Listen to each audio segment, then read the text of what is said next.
اس کو حوالوں کے ساتھ ذکر کیا ہے۔ چنانچہ یہاں میں یہ عرض کر رہا تھا کہ اس میں گھوڑے کا بھی تذکرہ کیا گیا۔ ہاں، گھوڑوں، خچروں اور گدھوں کا اس وقت جس وقت قرآن نازل ہوا، اہل عرب میں اونٹوں کے ساتھ ان کا استعمال بار برداری کے لیے، نقل و حمل کے لیے اور سفر کے لیے زیادہ تر کیا جاتا تھا۔ اونٹوں کا تذکرہ بھی قرآن مجید نے بار بار کیا، بلکہ سب سے زیادہ چونکہ عربوں کا اونٹوں سے گہرا تعلق تھا، اللہ تبارک و تعالیٰ نے اسے بھی بطور نشانی کے پیش کیا، افلا ينظرون الى الابل کیف خلقت، کہ کیا وہ اونٹ کی طرف نہیں دیکھتے کیسے پیدا کیا گیا۔ اس زمانے میں اس کی پیدائش پر غور و فکر کا تذکرہ کیا گیا، اور پھر اس کی بعض صلاحیتوں کا ذکر قرآن کے ساتھ ساتھ حدیثوں میں بھی بیان کیا گیا کہ صحرائی زندگی میں اونٹ کتنی اہمیت کا حامل جانور ہے، جو نقل و حمل اور سواری کے تو کام آتا ہی ہے، صحرائی زندگی کی شدید گرمی میں پانی کی قلت کے باعث اونٹ اپنے مالک اور اپنے سوار کے لیے ایک بہترین ساتھی، ایک تو ریت میں چلنے میں آسانی،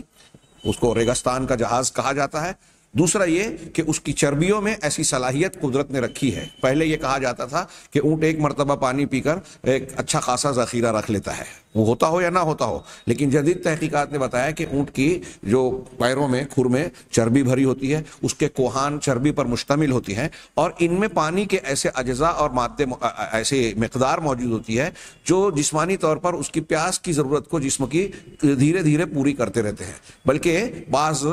تجربہ کار لوگوں نے بعد میں یہ بیان کیا، محققین نے، کہ اگر کوئی شخص ریگستان میں اونٹ کے ساتھ ہے اور اسے پیاس کی شدت محسوس ہوتی ہے، پانی دستیاب نہیں ہوتا، تو وہ اپنے چاقو یا دھاردار چیز کے ذریعے اس کے کوہان پر چرکا لگاتا ہے، اور اس کٹ کے بعد اس کو کوہان سے پانی کا کچھ حصہ حاصل ہوتا ہے جس سے وہ اپنی جان بچا سکتا ہے۔ تو یہ بھی اللہ تبارک تعالیٰ کی نعمت ہے، اور اس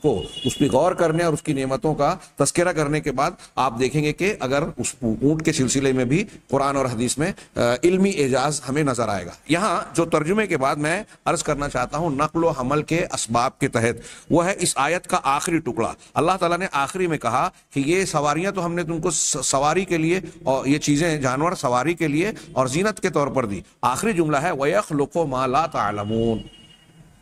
اور اللہ تبارک و تعالیٰ پیدا کرتا ہے، ہاں، اور اللہ تبارک و تعالیٰ پیدا کرتا ہے یا پیدا کرے گا جس کا تم کو علم نہیں ہے۔ اب جس کا علم نہیں ہے، جس وقت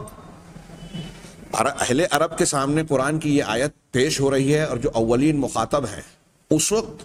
ان کو بہت سارے ایسے جانوروں اور اسباب کا علم نہیں رہا ہوگا جو عرب کے علاوہ کسی دور دراز کے مقام پر استعمال کیے جا رہے ہیں دنیا کے دوسرے حصوں خطوں میں۔ ایک تو یہ، دوسرا یہ کہ جس وقت یہ قرآن نازل ہو رہا ہے اس وقت تمہارے سامنے یہ اسباب نقل و حمل قدرت کی طرف سے مہیا نظر آ رہے ہیں، لیکن آگے چلتے چلتے اللہ تبارک و تعالیٰ مستقبل کے زمانوں میں اور بہت سارے ایسے اسباب مہیا کرے گا، ایسے اسباب پیدا کرے گا جو انسان کے لیے نقل و حمل میں سہولت پیدا کریں گے۔ اس سلسلے میں شیخ حافظ